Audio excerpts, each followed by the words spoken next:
ဒီဗီဒီယိုကတော့ကျွန်တော်ကားမှာလိုအပ်နေတဲ့တဲကားလေးကို KN Auto ရဲ့ပိုင်ရှင်ဖြစ်တဲ့ကိုနိုင်လင်းတို့ကတက်ပေးဖို့အတွက် showroom ကိုဖိတ်တဲ့အတွက်ရပြီးတော့ရင်ကားပေါ်မှာပူဇော်ဖို့အတွက်ဖျားဆင်းတို့တော်လေးစုလက်ဆောင်ပေးဖို့အတွက်ကျွန်တော် showroom ကိုဖိတ်ခေါ်ထားတဲ့အတွက် showroom ကိုသွားရင်လည်းလက်ရှိ showroom မှာရှိနေတဲ့ကားတစ်စီးချင်းစီရဲ့အားနည်းချက်အားသာချက်လေးတွေကို audience တွေအတွက်မျှဝေပေးသွားမှာဖြစ်ပါတယ်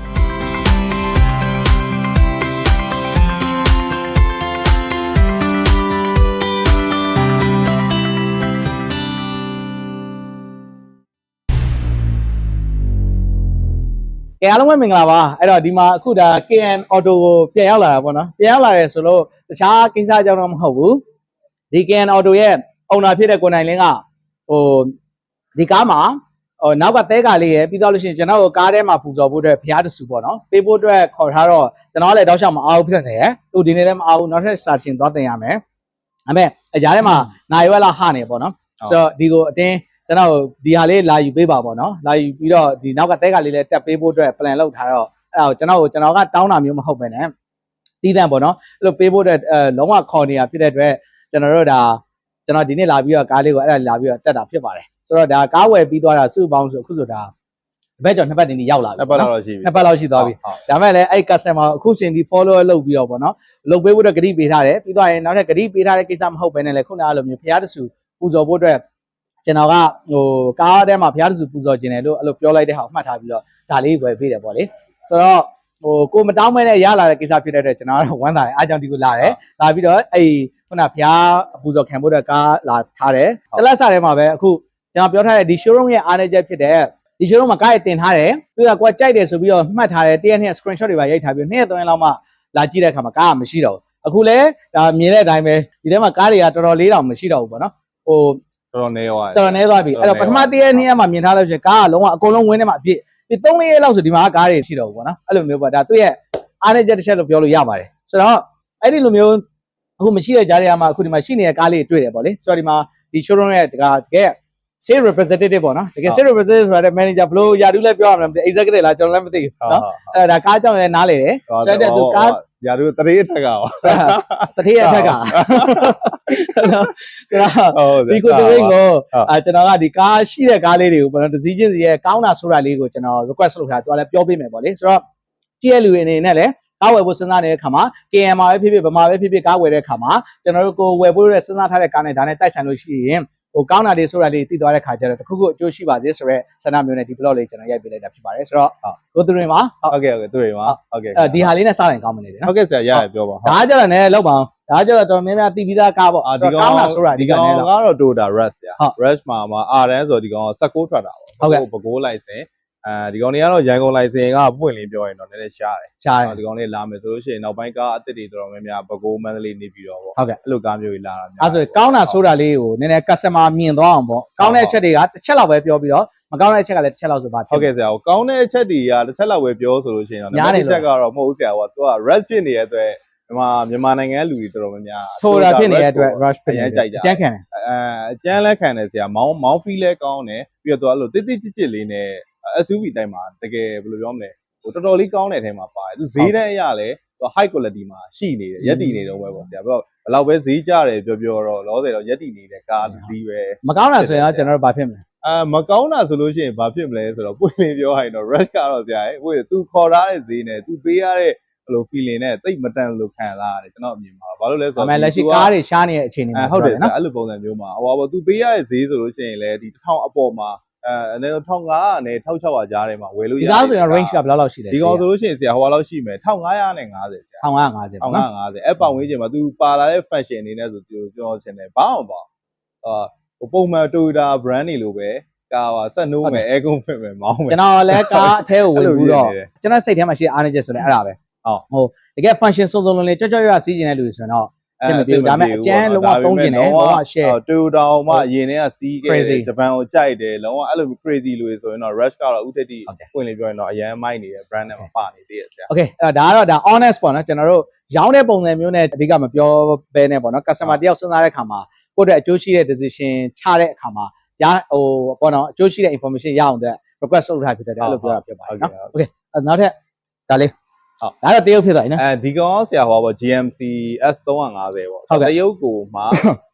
Ford နီးပညာပါတယ်Ford နီးပညာပါတော့ US နဲ့တရုတ်နဲ့ ပေါင်းဆက်ပြီးထုတ်ထားတဲ့ကားပေါ့ဒီဇယ်တာဘိုပေါ့ဆရာသူကတော့ဒီဇယ်အင်ဂျင်ဖြစ်မယ်တာဘိုဖြစ်နေ အင်ဂျင်ပါဝါဒီကောင် အင်ဂျင်ပါဝါ2.0ဆရာ 2.0 နော် 2.0ပေါ့အဓိကတော့စီစားနှုံးနေပါလေဆိုတာထက်တော့ဒီကောင်ရဲ့အားသာချက်ကတော့လို့ခန့်ခန့်ထက်တဲ့စီးရမယ်ဆရာပြီးတော့အတွင်းကန်းတွေကလုံးဝ premium ဆက်ဆန်လေးစီးရမယ်ဒီ sound box တွေကအစားသူ့မှာပါတဲ့ဒီ function လေးတွေကအစားတော့ပွင့်လင်းပြောရင်တော့တော်တော်လေးမိုက် Okay ဒါဆိုဒါကတော့ကောင်းတဲ့အချက်လို့ကျွန်တော်မှတ်လိုက်နော်မကောင်းတဲ့အချက်ဆိုရင်ကိုသူရိန် ပြောတော့မကောင်းတဲ့အချက်ရလို့တော့ဟို တစ်ချက်ရှာပြီးပြောမှတော့ရမှာလေကျွန်တော်မကောင်းတဲ့အချက်မပြောလို့မရဆိုတော့မကောင်းတဲ့တစ်ချက်ရလို့တော့ဟိုပွင့်လင်းပြောရင်တော့အရင်တော့ heavy တော့မရှိဘူးဘာလို့ဆိုတော့ဟိုသူပေးထားတဲ့ဈေးနဲ့သူ့ရဲ့ high quality ကတော့မိုက်တယ်ဒါပေမဲ့ပွင့်လင်းပြောရင်တော့ဓာတ်စီလေးဆိုရင်တော့ပိုကောင်းတယ်ဒါပေမဲ့တော့ဒီဇယ်တာဘိုတော့ဖြစ်နေတာပေါ့နော်ဒါပေမဲ့သူ့ engine နဲ့သူ့ဝိတ်နဲ့ကတော့ကွက်တီပဲဆရာကွက်တီပဲနော်ဟုတ်ကဲ့ဟုတ်အဲ့တော့မကောင်းတဲ့အချက်လို့ပြောရင်နောက်ပိုင်းဒီကားတွေကတိတ်မဝင်တော့တာလားပါလားဆရာဟိုတွေ့ရခဲလိမ့်မယ်ဆရာဒီပစ္စည်းတွေပါလေကြတော့ပစ္စည်းတွေပါတွေကတော့ရှီကောင်းရှိရယ်ဈေးတော့နည်းနည်းလေးတော့ပေးရလိမ့်မယ် Okay အဲ့ဆိုအဲ့ဒါကိုမကောင်းတဲ့အချက်ထဲမှာထည့်လိုက်မယ်နော်အဲ့ပစ္စည်းတွေပါရှားတာခက်နိုင်တယ်ပစ္စည်းတွေတွေ့ကောင်းတော့တွေ့နိုင်တယ်သို့တော်လည်းကျွန်တော်တို့ဟိုထိုးတော်တွေပါလောက်တော့အရင်တော့ပေါ်ရတဲ့ထဲမှာပါသေးဘူးပေါ့ဆရာဒါပေမဲ့ရှိတော့ရှိပါတယ်ရှိတယ် Okay ကဲအဲ့ဆိုဒီကားကိုပြောလို့ရလားကျွန်တော်ရတယ်ဆရာဒီကားကျွန်တော်ပြောလေးဆရာဟုတ်ခလူကာပါဆိုတော့အခုနည်းနည်းလောက်ပါခလူကာရဲ့ကောင်းတဲ့အချက်လေးကလူကာရဲ့ကောင်းတဲ့ချက်ကတော့ကလူကာကတော့ပွင့်လင်းပြောရလို့ရှိရင်ဒီမျိုးရင်းမဲ့တုတ်တုတ်နယ်ဝဲတုတ်တုတ်ကတော့အရန်မိုက်တယ်ညညောင်းမှုကဟာရီယာအတိုင်းပဲလုံးဝဟိုညင်းညင်းညောင်းလေးစီးရမယ်အသက်ကြီးနေတဲ့လူတွေဘာတွေသွားလို့ရှိရင်တော်တော်အဓိကတော့တော်တော်များကလူကာတွေအသက်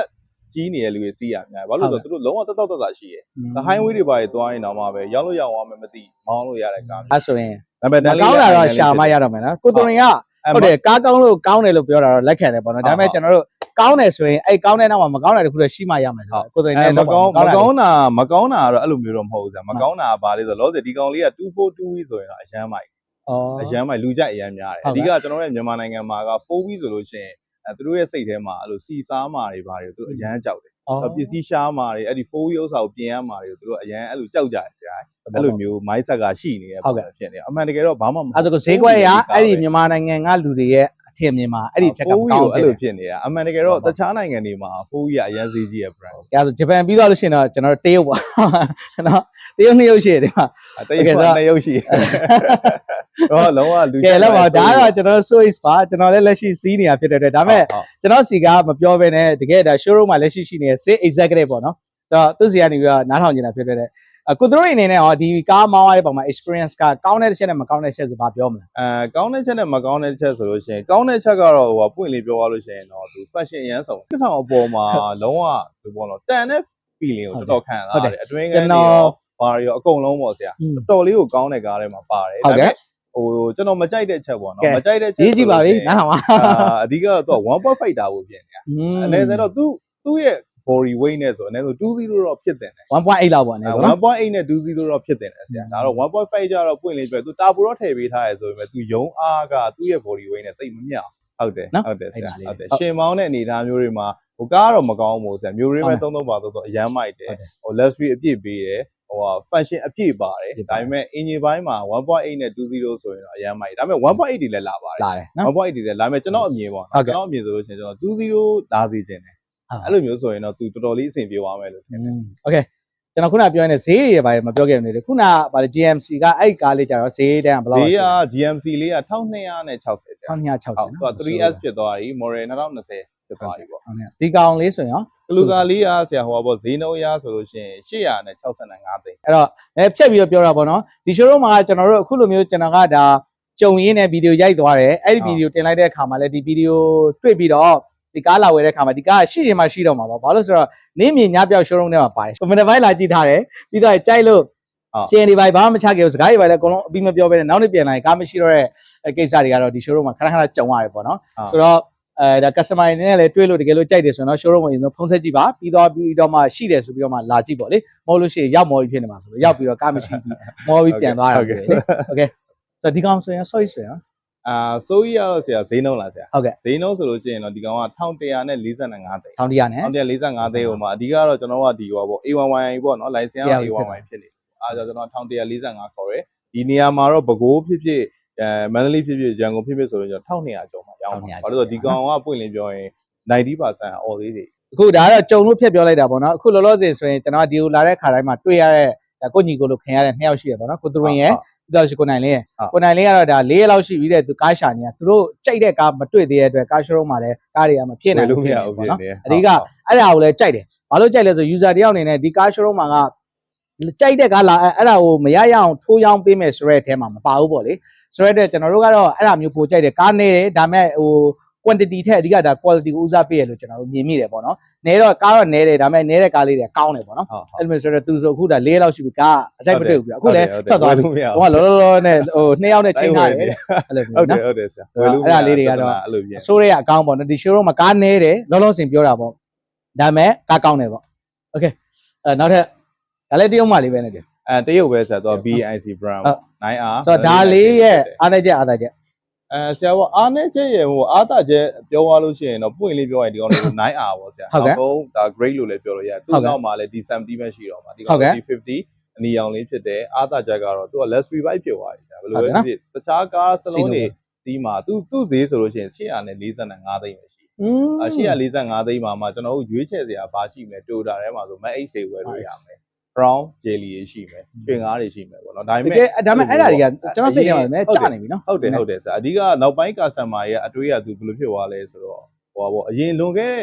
့ကြာပြီးသားကားတွေပေါ့နော်1000 3တွေကိုစီးမလား2020ကားအသစ်ကိုစီးမလားဆို2020ကားအသစ်ကျွန်တော်လည်းအတူတူပဲလူတွေကစီးကြတယ်ပေါ့နော်ဘာလို့သူပေးရတဲ့ feeling သူပေးရတဲ့ဈေးနှုန်းရဆိုလဲ fair ဖြစ်တယ်အဓိကကကျွန်တော်ဒီ quality မီတဲ့ကားတွေမှာဆို main လေးကောင်းကောင်းလုပ်ရတယ်အဲတချို့ customer တွေဆိုရှိရဲဆရာဒါကတော့ကျွန်တော်ကြုံကြိုက်လို့ပြောပြတာပါကြုံကြိုက်လို့ပြောဆိုသူကကားကို800တန်900တန်ဝယ်လိုက်ပြီးသွားလို့ရှိရင်သူက engine oil လဲတဲ့အချိန်မှာအရင်နှမျောရဲ့လူတွေရှိတယ် engine oil 3သိန်းခွဲ2သိန်းကိုသူတအားနှမျောတာအဲ့လိုနှမျောတော့သူ engine oil ပုံမှန်လောက်ပဲသွားထည့်တဲ့အချိန်မှာကားရဲ့ quality နဲ့မကိုက်တော့အဲ့မှာ maintain နေပြဿနာတွေတက်တာအဲ့လိုမျိုးတွေပေါ့အဲ့တော့ရေရှည်ခံနေတယ်ဆိုလို့ရှိရင်ကိုယ့်ကားရဲ့ quality နဲ့ကိုယ်သုံးတဲ့ brand တွေကိုလည်းသိချာ view size တွေရှင်တယ် quality ကောင်းကောင်းကိုသုံးပါအဲ့ဒါဆိုရင်တော့ပိုပြီးကောင်းဒီကားရဲ့ကောင်းတဲ့ဟာတော့သူတို့ပြောတာတော်တော်များတယ်အထုတ်လိုက်ကြတော်ဖြစ်နေဆိုတော့မကောင်းတဲ့အချက်တစ်ခုအနေနဲ့နည်းနည်း highlight ဖောက်ပြီးပြပြပါစမ်းလောက်ပါဝဲလူတွေအနေနဲ့စဉ်းစားတဲ့ခါမှာဒါကိုယ့်ရဲ့ကောင်းတဲ့အချက်ပေါ့ BIC မှာတော့မကောင်းတဲ့အချက်ရလို့တော့မရှိဘူးပေါ့နော်မကောင်းတဲ့အချက်မှာကျွန်တော်တခုပေါ့နော် तू ကတော့ဒီ service ကနေပြီးတော့ service ကတော့ तू showroom ကနေပြီးတော့ထုတ်တုံးနေတာ तू ပြောတာတော့ရှိတယ်အဓိက तू ကဒီ gear chain ရဲ့ position ပေါ့နော် gear chain ရဲ့ position မှာကျွန်တော်တို့ကဒီ right toe လိုက်ပြီးဆိုတာနဲ့ तू ကချက်ချင်းအဲ့လိုတမ်းမထွက်ဘူးတမ်းထွက်ဘူးဆိုတာမျိုးတော့ तू ကတော့ပြောတော့ safety zone ပေါ့နော် safety zone ဆိုတာမျိုးကရုတ်တရက်ကျွန်တော်တို့ဒီအရှိမလူတယောက်ရှိနေလို့ကိုကဖုန်းကြည့်နေနေright ထိုးလိုက်တာနဲ့ကားကတော့တမ်းမထွက်အောင်သူက gear chain ဘုတ်ကို3 second လောက်စောင့်3 second အဲ့တော့စောင့်ပြီးမှတာကားကထွက်တာပေါ့နော်အဓိကတော့သူ safe လုပ်ပေးတာပေါ့အဲ့လိုပုံစံမျိုးတော့ပြောတယ်အဲ့ဒါလေးတော့ကျွန်တော်ပွင့်လေးပြောရင်တော့တိတ်မကြိုက်ဘူးဒါပေမဲ့စိတ်ထဲမှာ usual နဲ့ဝူးဝူးနဲ့မောင်းကျင်လို့ကြကြမရတော့အဓိကတော့ဟို BIC ကတော့ကျွန်တော်ဒီ YouTube တွေပိုင်းမှာလည်းဖတ်တော့သူကလည်းတရုတ်နိုင်ငံမှာသူ6စုလောက်ရတယ်ဟုတ်တယ်ကျွန်တော်လည်းသူ့ရဲ့တကယ်ကိုခိုင်ခန့်မှုတွေပါတယ်အဲ့လို crash testing တွေပါတယ်မှာဆိုတော့တော်တော်လေး grade ကောင်းကောင်းရတယ်ဟုတ်တယ်ဆရာဒါပေမဲ့တချို့တွေပြောစီနေနဲ့ပုံမှန် 1.5 တဲ့နည်းနည်းပိုစားတယ်ပါညာနည်းနည်းပိုစားတယ်ဆိုတာမျိုးကထက်တော့အနည်းချင်းပါပဲဆရာနည်းနည်းပိုနင်းနဲ့ပေါ်တယ်မူတည်သေးတာဒီကတာပူလဲပါတာဆိုတော့လေဟုတ်ဆရာဟုတ်ကဲတရုတ်မှလေးအကြောင်းတော့တော်တော်လေးပြောဖြစ်သွားပါတယ်နော်ဒါပေမဲ့အဲ့လိုမျိုးပြောလိုက်တော့မှပဲတကယ်ဝယ်မဲ့လူအတွက်လေဟိုအကျိုးရှိတဲ့ information ရတာပါနော်ကျွန်တော်တို့ကဒါကြော်ညာတဲ့ဗီဒီယိုမဟုတ်ဘူးတကယ်ကိုကျွန်တော်တို့ဒါသိထားတဲ့လူတယောက်ကနေပြီးတော့ဒီကားအကြောင်းကိုကျွန်တော်ကဒါပွင့်လဲပြောလို့ရှိရင် independent ဖြစ်တဲ့လူတယောက်ဖြစ်တယ်ဒီကနေပြီးတော့ကျွန်တော်ကိုပတ်စံပေးပြီးတော့ဒီဟာကြော်ညာခိုင်းတာလည်းမဟုတ်ဘူးခုနပဲအုံနာနဲ့စကားပြောလဲစားတယ်ပြောလိုက်တယ်ပေါ့နော်အခုဒီအလုပ်တွေလုပ်တယ်ဆိုတာကျွန်တော်တို့ကပတ်စံရရင်ကျွန်တော်မလုပ်တော့ဘူးပတ်စံမရလို့ဒီဟာကိုကျွန်တော်လုပ်တာပေါ့နော်အခုကျွန်တော် YouTube channel ဆိုလိုက်တာ monetization လုပ်ထားတာမဟုတ် Facebook လည်း monetization လုပ်ထားတာမဟုတ်ကိုနဲ့တကယ်ရင်းနှီးသွားတဲ့လူတွေစီကနေပြီးတော့တကယ်တိကျတဲ့ information ပေးလို့ရှိရင်ကိုကဂျားတွေကနေပြီးတော့သိကျင်တဲ့လူတွေပေါ့အဲ့လူတွေကိုဒါ information တကယ် authentic information တခုရစေချင်လို့လုပ်တာပေါ့နော်ဆိုတော့သူတို့ပတ်ဆက်ပေးမယ်ဆိုတော့ကျွန်တော်ဒီဗီဒီယိုမရိုက်တော့ဘူးဟုတ်ကဲ့ပါဟုတ်ကဲ့အဲ့ဆိုနောက်ကကားလေးလည်းရှိတယ်နည်းနည်းဟုတ်ကဲ့ဆရာဟုတ်အဲ့ဆိုဒါလေးဒီကောင်တဲ့စီကျွန်တော်တို့ဆရာဒီကောင်လေးက Rio ပေါ့ Kia Rio မှာ2014ပေါ့ဟုတ်ကဲ့14 model လေးဖြစ်တယ်ဆရာဟုတ်အာတန်းလေးရန်ကုန်လိုင်စင်အာတန်းလေးနဲ့ရမယ်ပေါ့ဟုတ်ကဲ့ဒီကောင်ကြတော့ကျွန်တော်တို့ဈေးနှုန်းအဖြစ်လေးနည်းနည်းပြောလိုက်ပါဈေးနှုန်းကဒီကောင်995သိန်းပဲ995သိန်းဆိုတော့ Rio မှာမှဒီကောင်ဆိုလို့ရှိရင်ဆိုတော့14ပေါ့14ပြီးလို့ရှိရင်ကျွန်တော်တို့ဒီ18 19 20ပေါ့ပုံပြောင်းသွားရပုံပြောင်းသွားရ18မှာတော့ပုံစပြောင်းသွားရ18 19 20ဒီ19ထိကတော့ကျွန်တော် sunroof တွေပါတယ်20မှာ sunroof ပျောက်သွားတယ်sunroof ပျောက်သွားတယ်ဒါပေမဲ့တခြားပုံတွေတော့တူတယ်ဒီကောင်ဆိုလို့ရှိရင်တော့ပုံမပြောင်းသေးဘူးဒီပုံဟောင်းတိုင်းအဲ့ဒါနည်းနည်းကောင်းတာနဲ့မကောင်းတာတွေအကိုသိတဲ့လောက်လေးပြောမယ် Rio ကတော့ကောင်းတဲ့အချက်တွေကတော့ပွင့်လေးပြောရင်တော့ तू ကတော့ပွင့်လေးပြောရင်အခုချိန်မှာ Kia အရန်ပေါက်နေတယ် brand ကျွန်တော်လည်းအခုစီးတဲ့လူတွေစီး Kia ပုံပြောင်းစီးတဲ့လူတွေနေကြတာဟာသူတို့ကကောင်းတယ်ဟုတ်တယ်ရှယ်ပဲသူတို့ပြပြတဲ့အရာဆိုဟုတ် Kia အရန်ပေါက်နေတဲ့ brand ဖြစ်တယ်အခုကပွင့်နေပြသူ engine တွေပါတွေကဆိုတော်တော်လေးမိုက်တယ် mouth feel တော်တော်ကောင်းတယ်ဟောဒီကောင်ဆိုလို့ရှိရင်ကျွန်တော်ဒီ 1.4 တာဘူးပေါ့ 1.4 တာဘူးမှာပွင့်လေးပြောရင် mouth feel အရန်မိုက်တယ်ဟိုနောက်ပိုင်းကားတွေဆိုလို့ရှိရင်တော့ luxury bike အပြည့်ကိုခံတာဒီကောင်တွေကတော့ပုံမှန်ပြောဒီ mini SUV ပုံစံလေးပေါ့အသေးလေးဆိုတော့ဆရာပွင့်လေးပြောရင်တော့ mouth feel တော်တော်လေးကောင်းအဲ့မကောင်းတာဆိုရင်ဘာပြောမလဲမကောင်းတာတော့ဆရာ Kia မှာတော့မရှိဘူးဘာလို့ဆိုတော့ကျွန်တော်ကိုယ်တိုင်က Kia ဟိုအရန်ကြိုက်တယ်ထင်မှာပါတယ်ကျွန်တော်နောက်ပိုင်းထွက်တဲ့ Sportage တွေ K5 တွေအဲ့လိုမျိုးအရန်ကျွန်တော်ကြိုက်တယ်30 anniversary ကိုပြောရတယ်ဟုတ်တယ်ဆရာအရန်ကြိုက်တဲ့ထဲမှာပါတယ်အတွက်ဟို Kia နဲ့ပတ်သက်ပြီးတော့လို့မကောင်းတဲ့ချက်တော့မမြင်မိဘူးပေါ့နော်โอเคဘယ်မောင်းလဲဖြစ်သွားလို့ပါကိုရီးယားမှာလေပါနော်ဟုတ်တယ်ဆရာဟုတ်အဲ့ဒါနောက်ထပ်ကျွန်တော်တို့ကဲဂျပန် GDN ကျွန်တော်တို့မင်းသားတွေနဲ့ကြံနော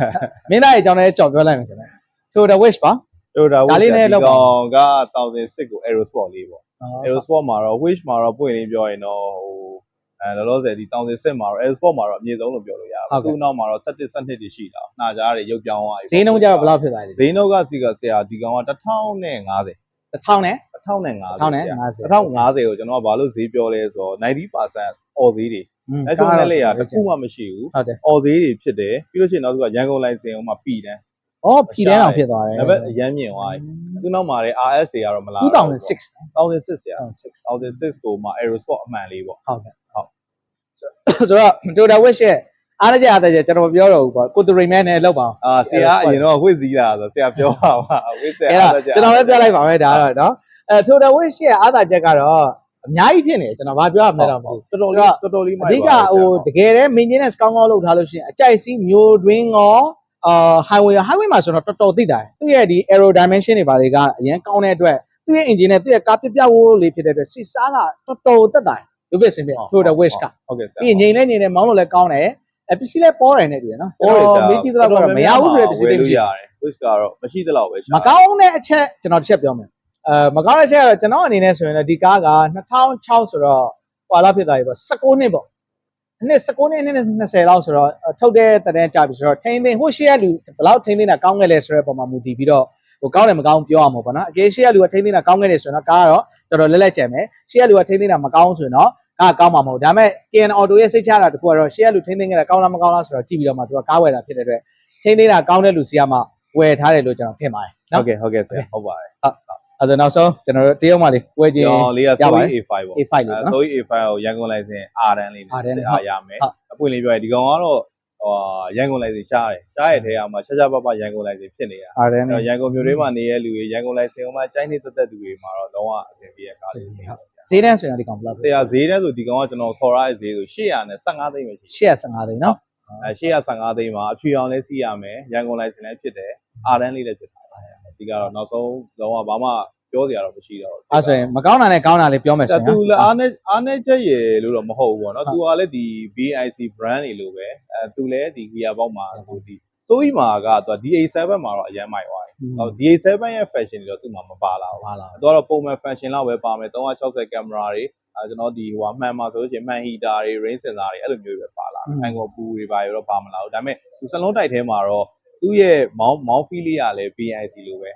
ပမာလေးပြောရလို့ရှိရင်သူကလေးတာလည်းမဟုတ်သူတို့ရဲ့ဒီတရုတ်ရဲ့နီးပညာမှာသူတို့ရဲ့ safe ပေါ့လူအသက်ကိုကယ်တဲ့ safe လို့ပုံစံမျိုးလိုပဲပြောရမယ်ကျွန်တော်လည်းနောက်ပိုင်း customer လာလို့ရှိရင်တော့ရှင်းပြတယ်ဘာလို့လဲဆိုတော့ဒါကြီးက error မဟုတ်ဘူးဒါက error သူကလည်းgear box တွေလေးတယ်ဘာလို့ mount fee ကအဲ့လောက်လေးနေရတယ် error ဖြစ်နေရလားဆိုမဟုတ်ဘူးအဲ့ဒါ error မဟုတ်ပါဘူးကျွန်တော်တို့လည်းတေချာ YouTube မှာကြည့်ရဲစိုးကြီးမှာထုတ်တဲ့ product တွေကိုတေချာလိုက်ပြီးစာဖတ်တယ် service center တွေမှာလိုက်မေးရဲသူတို့ထုတ်တုံးနေတာဒီလိုပုံစံမျိုးပဲဟုတ်ကဲ့ပါအဓိကသူကတော့လူအသက်ကိုကယ်ဖို့ safe လုပ်ပေးထားတဲ့ကားမျိုးတွေမှာတော့ပါတယ်ကဲဒါဆိုရင်တော့အခုကျွန်တော်တို့ဒီ KN Auto မှာကားဝယ်ဖို့စဉ်းစားနေတဲ့လူတွေအနေနဲ့ကျွန်တော်တို့ဒါရှိတဲ့ကားလေးတွေကိုရောင်းတဲ့ပုံစံမျိုးမဟုတ်ဘဲနဲ့တကယ်လည်းဒီကားပေါ်မှာတိထားတဲ့လူတယောက်ကနေပြီးတော့အားနည်းချက်အသက်ချက်လေးတွေကိုကျွန်တော်အဆင်ပြေလောက်ပြပြပေးသွားတာဖြစ်ပါတယ်ဆိုတော့ဒီဝယ်ဖို့စဉ်းစားနေတဲ့အခါမှာလည်းဒီကားရဲ့အထူးသဖြင့်ကျွန်တော်ဆိုတော့အမြဲတမ်းကြိုက်တာဆိုရင်အားသက်ချက်ကိုကျွန်တော်စိတ်ဝင်စားဘူးပေါ့နော်အားနည်းချက်ကိုအဓိကကျွန်တော်စိတ်ဝင်စားတယ်ဘာလို့ဆိုအဲ့အားနည်းချက်ကိုကိုကခံနိုင်တော့မှသာလျှင်ကျွန်တော်တို့ကိုယ့်လက်ထဲကိုရောက်လာတဲ့အခါမှာအဲ့အားနည်းချက်ကကိုယ့်အရင်ဒုက္ခပေးတဲ့အချိန်မဖြစ်ဘူး